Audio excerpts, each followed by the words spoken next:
नमस्कार, दिन भर की हाइलाइट्स को लेकर हाजिर है सुजस आवाज राजस्थान। सुजस पॉडकास्ट में मेधा से आप सुन रहे हैं प्रदेश की खास खबरें। एक नजर आज की हेडलाइंस पर। बजट पूर्व संवाद में एनजीओ और सिविल सोसाइटी से मुख्यमंत्री श्री भजनलाल शर्मा का संवाद, जन कल्याणकारी नीतियों पर मिले महत्वपूर्ण सुझाव। मुख्यमंत्री श्री भजनलाल शर्मा का सामाजिक क्षेत्र में रुचि रखने वाली छात्राओं से बजट पूर्व संवाद, छात्राओं के सुझाव भविष्य की नीतियों में होंगे शामिल। 78वें सेना दिवस पर जयपुर में भव्य शौर्य संध्या का आयोजन, 1000 स्वदेशी ड्रोन शो ने दर्शकों को किया मंत्रमुग्ध। एकीकृत क्लस्टर विकास योजना से एमएसएमई और दस्तकार होंगे सशक्त, विभिन्न जिलों में बनेंगे कॉमन फैसिलिटी सेंटर। और अब सुनिए समाचार विस्तार से। मुख्यमंत्री श्री भजनलाल शर्मा ने मुख्यमंत्री कार्यालय में एनजीओ, सिविल सोसाइटी एवं उपभोक्ता मंच के प्रतिनिधियों से बजट पूर्व संवाद किया। इस अवसर पर विभिन्न सामाजिक संस्थाओं और संगठनों के प्रतिनिधियों ने राज्य सरकार द्वारा पिछले 2 वर्षों में स्वास्थ्य, खाद्य सुरक्षा सहित विभिन्न क्षेत्रों के लिए किए गए जन कल्याणकारी निर्णयों की सराहना की। संवाद के दौरान प्रतिनिधियों ने दिव्यांग कल्याण, महिला उत्थान, घुमंतु एवं विमुक्त समुदाय के कल्याण और उपभोक्ता संरक्षण से जुड़े विषयों पर अपने सुझाव प्रस्तुत किए। उन्होंने सामाजिक सुरक्षा को और सुदृढ़ करने, सेवाओं की पहुंच बढ़ाने और योजनाओं के प्रभावी क्रियान्वयन पर भी अपने विचार साझा किए। मुख्यमंत्री ने सभी सुझावों को गंभीरता से सुनते हुए कहा कि सरकार का उद्देश्य समाज के हर वर्ग को साथ लेकर समावेशी विकास सुनिश्चित करना है। मुख्यमंत्री भजनलाल शर्मा ने कहा कि प्रधानमंत्री नरेंद्र मोदी के नेतृत्व में विकसित भारत के संकल्प के केंद्र में नारी शक्ति है। डबल इंजन सरकार महिला सशक्तिकरण को मातृत्व से लेकर शिक्षा, आजीविका और आत्मनिर्भर व सम्मानजनक जीवन से जोड़कर आगे बढ़ा रही है। वे आज मुख्यमंत्री निवास पर सामाजिक क्षेत्र में रुचि रखने वाली छात्राओं से बजट पूर्व संवाद कर रहे थे। मुख्यमंत्री ने बताया कि मातृत्व को सशक्त बनाने के लिए प्रधानमंत्री मातृ वंदना योजना को प्रभावी रूप से लागू किया गया है, जिससे प्रदेश की करीब 10 लाख महिलाएं लाभान्वित हुई हैं। इस योजना में देय राशि बढ़ाकर 6,500 रुपए की गई है। महिला आर्थिक सशक्तिकरण के तहत राज्य में करीब 20 लाख महिलाओं को कौशल व आजीविका से जोड़ा गया है, जिनमें से 12 लाख से अधिक महिलाएं लखपति दीदी बन चुकी हैं। उन्होंने कहा कि बेटियों के जन्म, शिक्षा और भविष्य को सुरक्षित करने के लिए लाड़ू प्रोत्साहन योजना की राशि को बढ़ाकर 1,50,000 रुपए की गई है। अब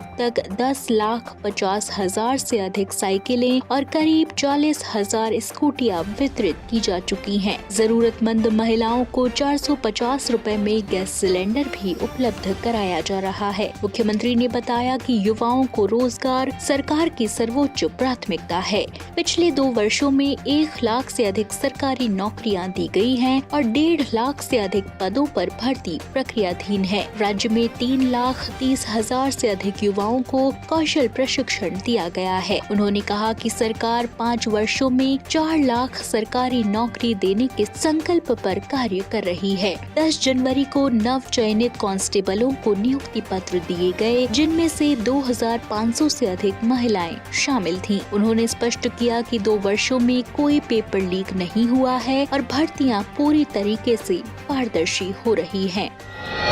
78वें सेना दिवस के अवसर पर भारतीय थल सेना की दक्षिणी पश्चिमी कमान, सप्त शक्ति कमान द्वारा जयपुर के सवाई मानसिंह स्टेडियम में भव्य शौर्य संध्या का आयोजन किया गया। कार्यक्रम में 1947 के भारत पाक युद्ध से लेकर ऑपरेशन सिंदूर तक भारतीय सेना को वीरता, साहस और सैन्य शक्ति को नाट्य, दृश्य और तकनीकी प्रस्तुतियों के माध्यम से जीवंत रूप में प्रदर्शित किया गया। इस अवसर पर army commander lieutenant general Manjinder Singh ने कहा कि राजस्थान शौर्य और बलिदान की भूमि है। उन्होंने बताया कि प्रधानमंत्री श्री नरेंद्र मोदी की पहल पर पहली बार राजस्थान में सेना दिवस मनाया जा रहा है और इसके तहत honour camp, mega medical camp, cycle rally और नो योर आर्मी प्रदर्शनी जैसी गतिविधियां आयोजित की जा रही हैं। शौर्य संध्या का प्रमुख आकर्षण 1000 स्वदेशी ड्रोन शो रहा, जिसमें महाराणा प्रताप,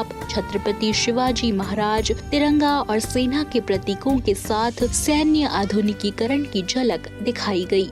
नाट्य प्रस्तुति और लघु फिल्मों में भारतीय सेना की गौरव गाथा ने दर्शकों को देशभक्ति से ओतप्रोत कर दिया। जयपुर में पहली बार और छावनी क्षेत्र के बाहर आयोजित सेना दिवस कार्यक्रम में बड़ी संख्या में सेना के अधिकारी, सैनिक, एनसीसी कैडेट्स और आमजन मौजूद रहे।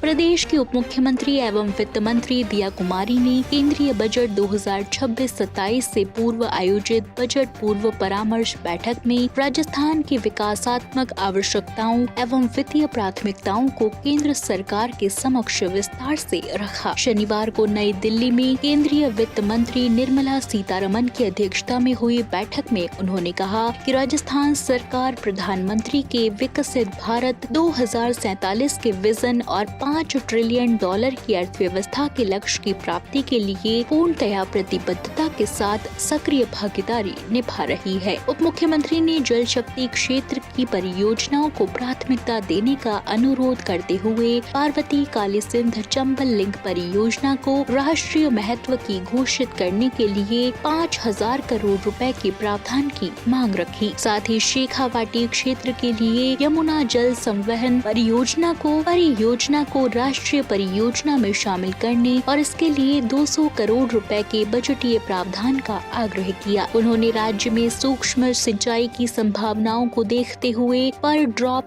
मोर क्रॉप योजना के तहत 900 करोड़ रुपए की केंद्रीय सहायता की भी मांग की। ऊर्जा क्षेत्र में पारेषण परियोजनाओं, ग्रिड स्थिरता, बैटरी ऊर्जा भंडारण, कुसुम योजना के अतिरिक्त लक्ष्य और विद्युत उपयोगिता पर उच्च ब्याज वाले ऋणों के पुनर्गठन की आवश्यकता पर भी उन्होंने बल दिया।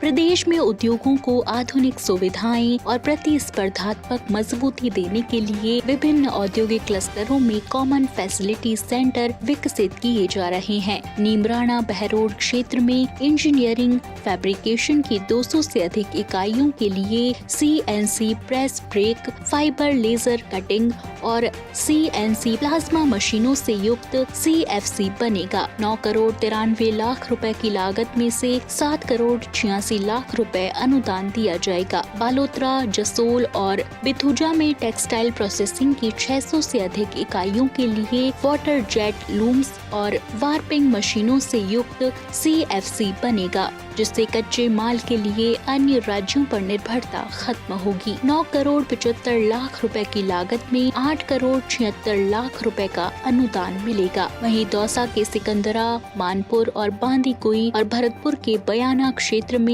स्टोन प्रोसेसिंग इकाइयों के लिए आधुनिक मशीनों से पत्थर नकाशी के CFC स्थापित होंगे। दौसा में 10 करोड़ में 8 करोड़ 30 लाख रुपए और भरतपुर के 8 करोड़ 69 लाख में से 6 करोड़ 96 लाख रुपए का अनुदान दिया जाएगा। जयपुर के सांगानेर, मानसरोवर और सीतापुरा में होम फर्निशिंग इकाइयों के लिए रजाई, बेडशीट और तकिया कवर बनाने की आधुनिक मशीनों वाला CFC बनेगा। वहीं 9 करोड़ 88 लाख रुपए की लागत में 7 करोड़ 90 लाख रुपए का अनुदान मिलेगा। हनुमानगढ़ के सांगरिया में कृषि उपकरण निर्माण इकाइयों के लिए लेजर कटिंग, CNC टर्निंग और वेल्डिंग मशीनों से युक्त CFC स्थापित होगा, जिससे लागत घटेगी और दूसरे राज्यों पर निर्भरता खत्म होगी। लगभग 10 करोड़ रुपए में से 8 करोड़ रुपए का अनुदान मिलेगा। वहीं फलौदी रीको क्षेत्र में सोनामुखी प्रसंस्करण से जुड़ी इकाइयों के लिए स्वचालित प्रोसेस चेन और एग्रो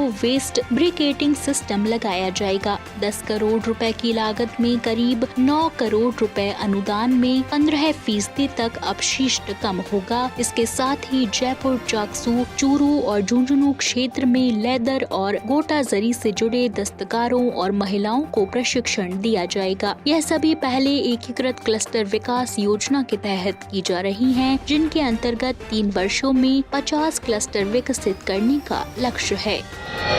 तो आज के सुजस पॉडकास्ट में इतना ही। मेधा को दीजिए इजाजत, कल फिर होगी आपसे मुलाकात। तब तक बने रहिए सुजस आवाज राजस्थान के साथ। नमस्कार।